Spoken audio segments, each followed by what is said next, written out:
Dove and I referenced concerning the threat of right-wing domestic terrorism, which the Department of Justice scrubbed from its website in September. Without objection, the gentlelady from Thank Texas you. is recognized. Thank you so much, Mr. Chairman. And to be clear, I'm not going to ask any questions of this witness because this witness has revealed that she has no intentions of answering questions. But instead, I'm going to ask some very basic questions really quickly of my colleague, Becca Ballant, if she will answer right or wrong, raping children.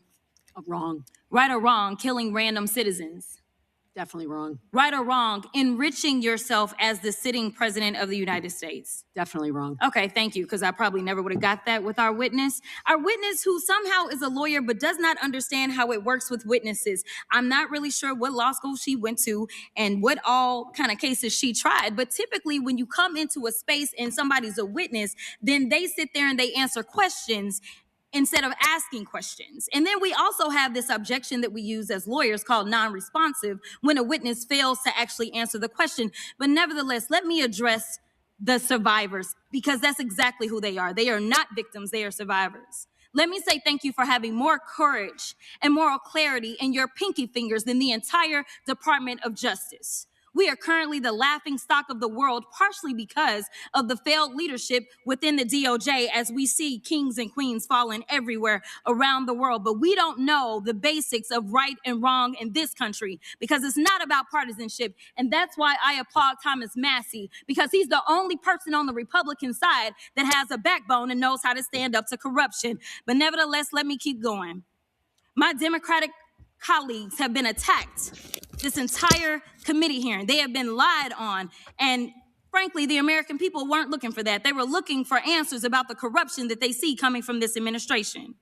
In the written testimony of this witness, of this particular witness, she stated that when she took office, she had two main goals. The first was to end the weaponization of justice, and second, to return the department to its core mission. Not only have you lied about both, you've intentionally done the exact opposite. You're spending more taxpayer resources arresting journalists than you are prosecuting pedophiles and creeps. In fact, your boss, the President of the United States, stated that this administration, quote, took the freedom of speech away. And at your direction, DOJ has arrested Don Lemon and Georgia Fort. And I might add that y'all actually had a judge that rejected y'all for trying to arrest Don Lemon before, just like the grand jury rejected y'all as it relates to Senator Kelly, just like a grand jury rejected y'all as it relates to Senator Slotkin, just like the case against Tish James was dismissed and the case against Mr. Comey was dismissed. I completely don't get how it is that you're sitting at the top of DOJ because you don't seem to be good at your job. You're spending more taxpayer resources arresting these journalists. In fact, we know after Georgia Fort and Don Lemon were arrested, we know that there were homes of journalists that were raided. We know that threatened prosecution against students protesting your actions and forced tech companies to remove apps used to track ISIS activities. But let's circle back to you protecting pedophiles and creeps, because I want to talk about the president and his possible involvement with Jeffrey Epstein. Now, I don't know what the president might have done with Jeffrey Epstein, but unlike this administration, I believe that facts matter. So let's talk about the facts. Fact number one, Donald Trump is one of the most named people in the Epstein files. At least 5,000 files contains more than 38,000 references to Trump, his wife, or Mar-a-Lago. Fact number two, Jeffrey Epstein and Ghislaine Maxwell made young girls available to Trump on multiple occasions. For example, according to this file, Ghislaine Maxwell presented a young girl to President Trump who spent more than 20 minutes apparently flirting with her. Here's another example. This shows notes from FBI investigators that describe Jeffrey Epstein transporting a victim to Mar-a-Lago to meet with President Trump, where he bragged to Trump that, quote, this is a good one. Now, I'm not saying that the president is a pedophile, but there is a lot of evidence in these files that suggests that he's very close friends with a lot of men who are pedophiles. What's crazy about all of this is just that this is a big cover-up. And this administration is engaged in it. In fact, this administration is complicit.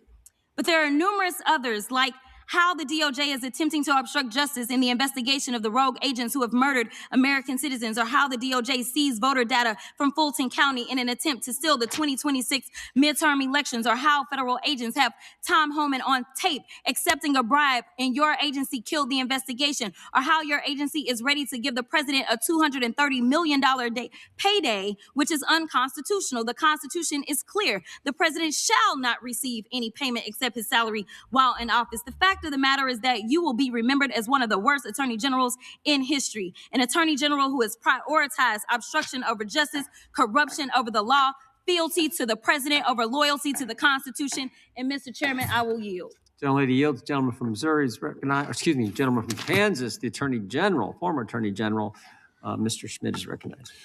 Thank you, Mr. Chairman, and General Bondi, thanks for being here. Did you have anything you wanted to say before we talk? I do. Thank you, Congressman. Thank you, my friend, for many years. I find it interesting that she didn't even want to try, Congresswoman Crockett, to ask any questions, because she certainly did not condemn her leader, Hakeem Jeffries, for taking money from Jeffrey Epstein after Epstein was convicted. And I will be brief to give you your time, Congressman. This is what she didn't want to talk about. Texas, from Cuba, convicted, homicide, arson, weapon offense. Convicted. You know, So what we Estrada, talking about? Convict Texas, some of these convicted, perpetrators that homicide. rape these women that are Chairman, sitting time behind you, time that belongs you to the refuse to gentleman even from acknowledge Kansas. they are here.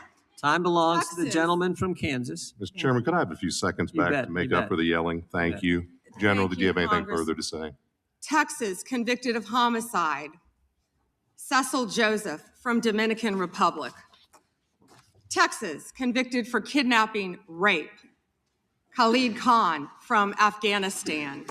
That's why they want to talk about Epstein and not what's happening in their own states.